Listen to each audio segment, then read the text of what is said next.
In the changing times of the world, thousands of incidents are happening in our country and in world. Among those incidents, we try to pick some interesting stories every week and we will present in front of you. We hope you all enjoy our effort here.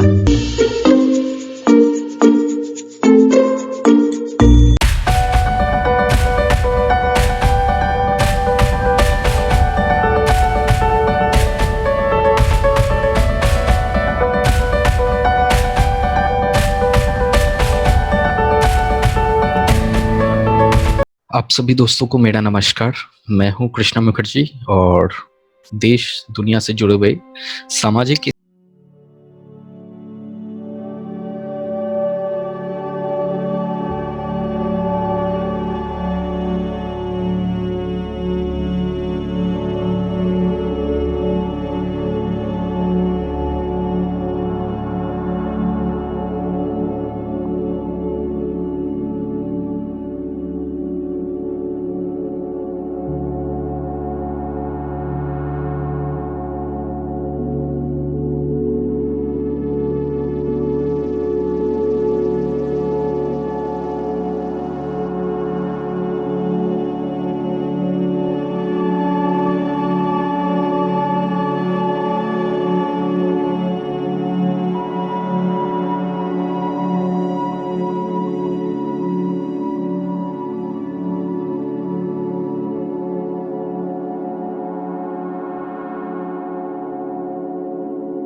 हमारे भारत को इन जैसे नेताओं की बहुत ज़्यादा आवश्यकता है, थी और रहेगी। लेकिन दुर्भाग्य यहाँ से कहानी की शुरुआत होती है कि यही है दुर्भाग्य कि हम भारतीयों ने कुछ राजनीतिक हथकंडे के आधार पे इन जैसे नेताओं का कद्र हम लोग कभी नहीं कर पाए। पार्टी के आधार पे बात करें या किसी भी अन्य सामाजिक पटल के ऊपर अगर हम लोग बात करें तो कहीं ना कहीं आज हमारे देश में इन जैसे नेताओं का कद्र होना बहुत ज्यादा आवश्यकता है। सो इसी बात से जुड़ा हुआ आज का हमारा कहानी है कि किस तरीके से शास्त्री जी जैसे जो व्यक्तित्व, एक छवि वाले नेता, जिनका मौत आज तक ये कहीं ना कहीं एक रहस्य बनकर हमारे बीच में रहा है। तो इसके पीछे जो बहुत सारी जो किंवदंतियां हैं, बातें हैं, जो आज कहीं ना कहीं रहस्य बन के ही वे रह गए। तो इसका आज विश्लेषण हम लोग अपने इस एपिसोड में करेंगे। तो आइए शुरू करते हैं। कहते हैं कि 10 जनवरी की बात है 1966 10 जनवरी 1966 को शास्त्री जी ताशकंद गए थे समझौता करने के लिए।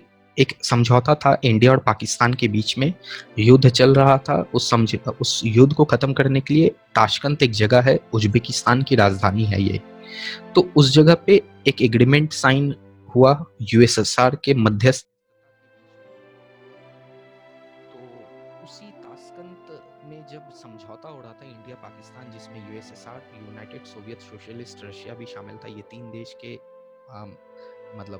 मिलकर समन्वय आधार पे भारत और पाकिस्तान के बीच में युद्ध विराम की संधि की जा रही थी। तो कहते हैं कि जिस दिन ये संधि पे हस्ताक्षर हुआ था 10 जनवरी 1966 की ये बात है। 10 जनवरी 1966 को ट्रीटी साइन हुआ और 11 जनवरी 1966 को रात 1:25 के करीबन उनकी मौत उन्हीं के गेस्ट हाउस में हो जाती है। और वो मौत एक ऐसा रहस्य है जो आगे आप इस कहानी में जैसे आगे बढ़ते जाएंगे तो आपको वो सारा रहस्य आपके सामने धीरे धीरे दिखना शुरू हो जाएगा। ये तो एक छोटा सा ब्रीफ था कि शास्त्री जी का मौत कहाँ कैसे हुआ। अब इसका विश्लेषण हम लोग शुरू करते हैं तो आगे आपको कुछ समझना पड़ेगा।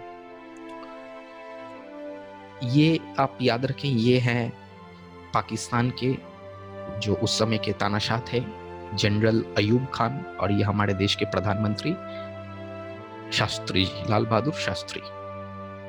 और ये आप जो देख रहे हैं फर्स्ट इमेज, इसमें शास्त्री जी के बीच में जो एग्रीमेंट साइन हो रहा है उसका ये क्लिप है। और ये वो इमेज है जब इनका पार्थिव शरीर दिल्ली आता है, दिल्ली के पालम एयरपोर्ट पे इनके पार्थिव शरीर को लाया जाता है। तो वहाँ पे मिलिट्री के जवान जो हैं भारतीय सेना के, उनके द्वारा ये श्रद्धांजलि दी जा रही है, गार्ड ऑफ ऑनर। तो कहानी की शुरुआत करते हैं। तो कहानी की शुरुआत बहुत आसान है, आप ध्यान से इन चीज़ों को अगर देखें तो आप हर बात को जोड़ पाएंगे। इसके ऊपर बहुत सारे फिल्म बनने की कोशिश हुए हैं लेकिन हो नहीं पाए क्योंकि इसके ऊपर पूरा क्लैरिटी नहीं था। लेकिन मोदी सरकार आने के बाद मोदी सरकार ये बात कही थी कि इसके ऊपर जितने भी रहस्य हैं उसे उजागर किया जाएगा। खैर, कहानी की शुरुआत होती है 1965 से। एक साल पहले 66 में मौत हुआ शास्त्री जी का। एक साल पहले अगर हम लोग जाएं तो 1965 में भारत पाकिस्तान के बीच में युद्ध चल रहा था। अब ये युद्ध जो था, इस युद्ध को खत्म करने के लिए बहुत सारे देश मीडिएट करने की कोशिश किए थे, जिसमें यूएसए भी था, यूएसएसआर भी था। तो यूएसए तो फेल हो गया मीडिएशन करने में, लेकिन यूएसएसआर अपने इस मकसद में कामयाब रहा, क्योंकि भारत का यूएसएसआर के साथ सोवियत रूस के साथ संबंध उस समय बहुत बेहतर था। 1965 की बात करें तो हमारा सबसे ज्यादा करीबी मित्र उस समय सोवियत रूस था। तो जब 65 में वॉर चल रहा था तो 65 के सितंबर में, ये बात 65 के 23 सितंबर की बात हो रही है। 65 में क्या हुआ, 23 सितंबर को यूनाइटेड नेशन ने ये कहा कि आप लोग अपने वॉर को एंड करें। इंडिया पाकिस्तान को बोला, यूनाइटेड नेशन के मध्यस्थता के बीच में 23 सितंबर को ये युद्ध को खत्म करवाया गया। तो ये जब युद्ध खत्म होता है तो यूएसएसआर को ये जिम्मेदारी दी जाती है कि आप इन दोनों के बीच में एक संधि को तैयार करें और इन संधि के ऊपर दोनों जो राष्ट्र के राष्ट्रीय अध्यक्ष हैं वे लोग अपने हस्ताक्षर करके अपने बीच में शांति का प्रस्ताव को रखेंगे। तो यूएसएसआर ने कहा कि ठीक है, 23 सितंबर को युद्ध विराम होता है, तो अक्टूबर, नवंबर, दिसंबर, तो 3-4 महीने के बाद जनवरी का वो टाइम आता है 1965। तो यूएसएसआर डेट फाइनल करता है अपने ही देश के एक छोटे से शहर में जिसका नाम था ताशकंद। छोटा तो नहीं कहेंगे, उस समय सोवियत रूस के आधार पे छोटा मैं कह रहा हूँ, लेकिन अभी तो फिलहाल उज्बेकिस्तान का एक बहुत बड़ा अच्छा खासा वेल डेवलप राजधानी है वो ताशकंद। तो उस ताशकंद को यूएसएसआर ने चूज किया और उस ताशकंद में इंडिया पाकिस्तान के बीच में संधि करवाने के लिए यूएसएसआर ने बोला ठीक है, मैं करवाऊंगा। इन दोनों देश के राष्ट्राध्यक्ष को मैं निमंत्रण भेज रहा हूँ, इन दोनों को बुलाकर जो भी मतभेद है उसके ऊपर संधि तैयार किया जाएगा और शांति का प्रस्ताव को सुनिश्चित किया जाएगा। तो इंडिया पाकिस्तान के दोनों जो राष्ट्राध्यक्ष थे, पाकिस्तान की तरफ से जनरल अयूब खान, इंडिया की तरफ से लाल बहादुर शास्त्री, दोनों को ये इनविटेशन मिलता है और ये दोनों जाते हैं अपने देश के प्रतिनिधित्व बनकर। As USSR have good bilateral ties with India, so USSR government place meetings at Tashkent where both leaders of India and Pakistan join it. So USSR का भारत के साथ द्विपक्षीय संबंध बहुत बेहतर था, तो USSR ने इस पहल को करते हुए संधि के ऊपर जो मैंने आपको बताया, तो वो मीटिंग को फिक्स किया गया। तो 10 तारीख का ये मीटिंग फिक्स था, 10 जनवरी, ठीक है। और ठीक एक दिन बाद 11 जनवरी यहाँ पे आप देख रहे हैं शास्त्री जी का 1966 को ताशकंद में अपने ही होटल में उनका मौत हो जाता है। ये तो आपको एक मैंने ब्रीफिंग दिया, लेकिन इस ब्रीफिंग के बाद जब शास्त्री जी की जो मौत हुई, वो पूरा जो स्टोरी है, वो स्टोरी मैं आगे बढ़ूं तो वो मैं आपको शॉर्ट में समझा दूं, तो स्टोरी वो कुछ यूं है कि शाम को ये मीटिंग खत्म होती है, जैसा कि आप देख रहे हैं, शाम को ये मीटिंग खत्म होती है। मीटिंग खत्म होने के बाद दोनों राष्ट्रीय अध्यक्ष जनरल अयूब खान अपने गेस्ट हाउस में चले गए थे। लाल बहादुर शास्त्री जो डाइनिंग छोटी सी एक पार्टी ऑर्गेनाइज हुई थी, पार्टी में सभी नेता शामिल हुए थे, सोवियत रूस के भी थे, भारत के भी थे, पाकिस्तान के भी थे। तो पार्टी वो खत्म होने के बाद सभी राष्ट्रीय अध्यक्ष अपने अपने जो रेस्पेक्टिव गेस्ट हाउस थे वहां पे वे लोग चले गए। अब लाल बहादुर शास्त्री जो थे ये, अच्छा कुछ चीज आपको और जानना पड़ेगा। भारत के प्रधानमंत्री जब भी किसी देश में विजिट करते हैं तो उनका पर्सनल डॉक्टर अटेंडेंट जिसे कहते हैं वे जाते हैं। दूसरा है पर्सनल सेक्रेटरी, प्रेस सेक्रेटरी, ये सब जाते हैं। और जिस देश जा रहे हैं उस देश के एम्बेसडर उनके खिदमत में हाजिर होते हैं, प्रधानमंत्री अगर जा रहे हैं तो सोवियत रूस में जब लाल बहादुर शास्त्री गए थे तो उस समय जो एम्बेसडर थे सोवियत यूनियन में, इंडिया की तरफ से जो एम्बेसडर थे, उनका नाम था TN कॉल। आप अगर यहां पे देखें तो उनका नाम था TN कॉल। ये आप देख रहे हैं, TN कॉल थे। तो TN कॉल इंडिया की तरफ से एम्बेसडर थे। तो कहते हैं कि TN कॉल का एक अपना बहुत पसंदीदा खानसामा था। खानसामा मतलब रसोइया जो होता है। तो वो TN कॉल के जो खानसामा था जान मोहम्मद, तो जान मोहम्मद ने उस दिन लाल बहादुर शास्त्री के लिए भी खाना बनाया। तो खाना तो पक गया, कुछ शाकाहारी खाना था। वो शाकाहारी खाना जो लाल बहादुर शास्त्री जी खाते थे, तो वो शाम का खाना, मतलब खाना खाने के बाद वे चले गए अपना विश्राम करने के लिए अपने बेडरूम में। सो रात का ये करीबन कुछ 10 बजे का ये वक्त रहा होगा जब वो विश्राम करने के लिए चले गए, सोने के लिए चले गए। तो उनका ये आदत था कि रात में सोने से पहले वे दूध पीकर सोते थे। तो उस दिन भी उन्हें वो दूध उस खानसामा के द्वारा लेकर आया गया और वो दूध दिया गया। लाल बहादुर शास्त्री जी ने उस दूध को उन्होंने पिया और फिर वे सोने चले गए। कहते हैं कि सोने के बाद लाल बहादुर शास्त्री के जितने सेक्रेटरी थे, प्रेस सेक्रेटरी थे और उनके जो चीन परिचित जितने भी लोग थे, उनके साथ हर समय जो रहते थे सिक्योरिटी के बेस में और अन्य जितने भी अलग अलग डेजिग्नेट जो वर्क के लिए जो अपॉइंट थे, तो वे लोग भी अपने रूम में चले गए रेस्ट के लिए। कहते हैं कि रात करीबन 12 बजे के बाद, 12 साढ़े 12 बजे के बाद क्या होता है कि उनको मतलब चेस्ट में पेन होना शुरू होता है। अब वो चेस्ट में पेन होना शुरू होता है, लेकिन दुर्भाग्य ये है कि हमारे प्राइम मिनिस्टर जिस रूम में है, ना उस रूम में ना कोई मोबाइल तो खैर उसमें था नहीं, ना इंटरकॉम था, ना कोई टेलीफोन था। सो कनेक्टिविटी के लिए अपने सेक्रेटरी या अपने किसी भी जो करीबी जो हों जिनसे वे रात के करीबन वो बात कर सके, तो वो कोई भी तरीके का कनेक्टिविटी एक मीडियम था नहीं। अब ये मीडियम ना होने से रात में जब उनको ये तकलीफ होना शुरू हुआ, तो अब ये एक सिर्फ रास्ता था कि वे खुद चल कर जाएं, जो अपने सेक्रेटरी हैं, पर्सनल सेक्रेटरी हैं, और पर्सनल सेक्रेटरी के पास खुद चलकर जाए और उनके पास जाकर उनसे फिर मदद के लिए कहें, लेकिन वो जाएंगे, उनको जाने के लिए फिर पैदल चलना पड़ेगा और उनका कमरा भी बहुत दूर था। पर्सनल सेक्रेटरी का प्राइम मिनिस्टर के रूम के बीच में बहुत बड़ा डिफरेंस था, लेकिन ये जो डिफरेंस तय करने में जो टाइम जो वेस्ट हुआ, कहते कि इसी बीच में कार्डियक अरेस्ट लाल बहादुर शास्त्री जी को होता है और इसी कार्डियक अरेस्ट में उनकी मौत फिर बाद में हो जाती है अपने ही कमरे में। तो अपने कमरे में ही ये मौत हो जाती है, लेकिन जिस समय ये मौत होती है और उस समय तक उनके सेक्रेटरी और अन्य जितने भी लोग थे, डॉक्टर थे, वे सभी उनके करीब मौजूद थे, लेकिन किसी को पता नहीं चल पा रहा था कि ये क्या हो रहा है। खैर, उनकी जब मौत होती है तो फिर वहाँ पे ये बात तुरंत जो रशिया में जो गवर्नमेंट थी उसे इन्फॉर्म किया जाता है, इंडिया में फिर इस मैसेज को भेजा जाता है और अगले ही दिन ये समाचार आता है कि भारत के राष्ट्रपति प्रधानमंत्री माफ कीजिएगा लाल बहादुर शास्त्री जी का जो एग्रीमेंट साइन करने गए थे ताशकंद में युद्ध विराम के ऊपर, उनकी मौत हो जाती है 11 जनवरी रात के 1:25।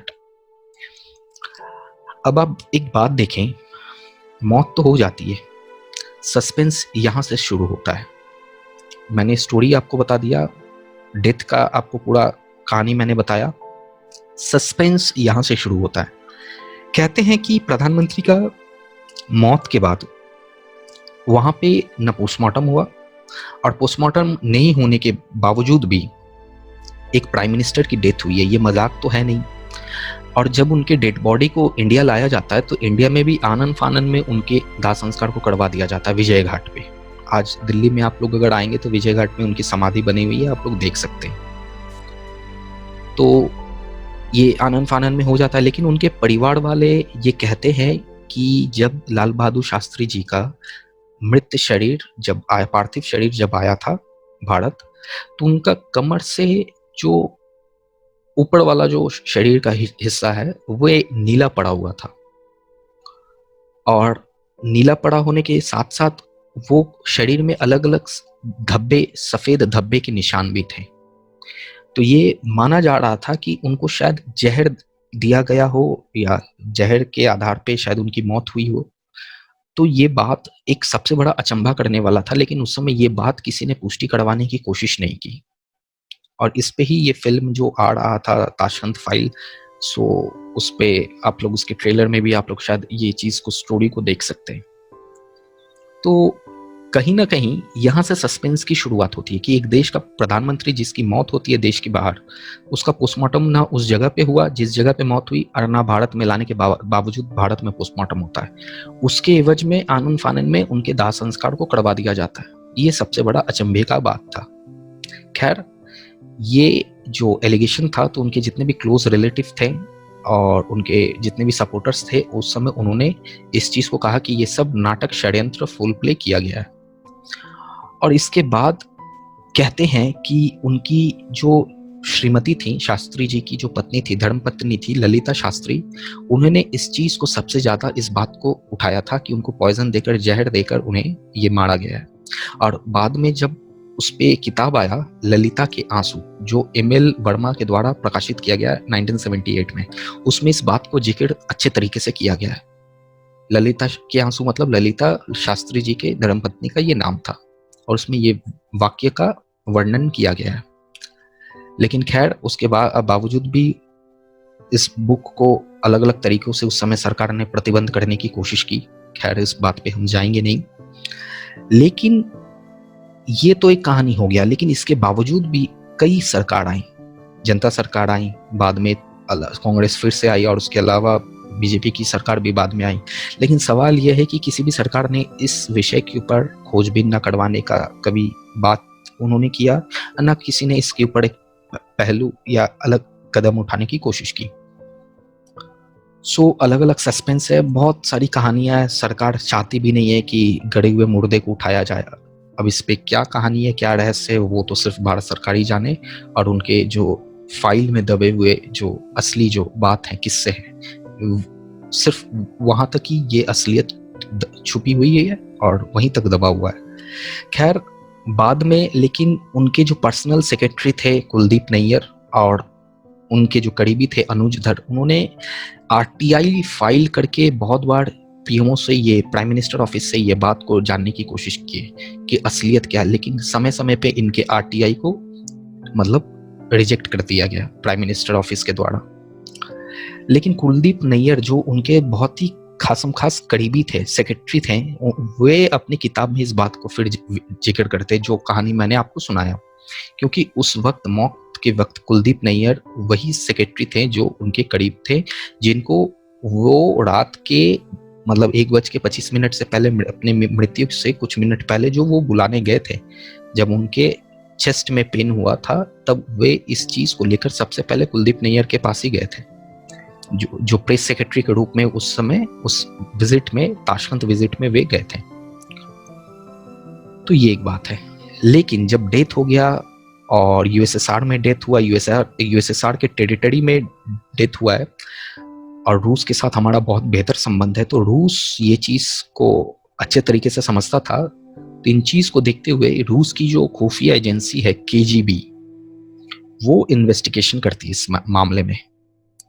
और केजीबी अलग अलग तरीके से इन्वेस्टिगेशन करती है। केजीबी तो जो खानसामा था जान मोहम्मद, और भी जो बटलर थे जो खाना पकाते थे, रसोइया थे जो गेस्ट हाउस में रूम हाउस कीपिंग जो भी जितने भी स्टाफ थे, उनसे अलग अलग तरीके से रूस की जो खुफिया एजेंसी केजीबी वो करने की कोशिश करती है। खैर तो टीएन कॉल का आधार पे बहुत सारे बातों को हम तक पहुंचाया गया। हम तक ये बात समझ में मतलब हम तक ये बात समझने को मिलता है कि जो हकीकत जो है, जो असलियत है, वो कहीं ना कहीं कुछ और है जो आज तक हम लोग उन चीज़ों को समझ नहीं पाए। सो ये जो आप देख रहे प्रेस सेक्रेटरी उस समय जो लाल बहादुर शास्त्री के साथ जो उस विजिट में गए थे कुलदीप नैयर, ये वही हैं जिनके पास लाल बहादुर शास्त्री उस रात गए थे।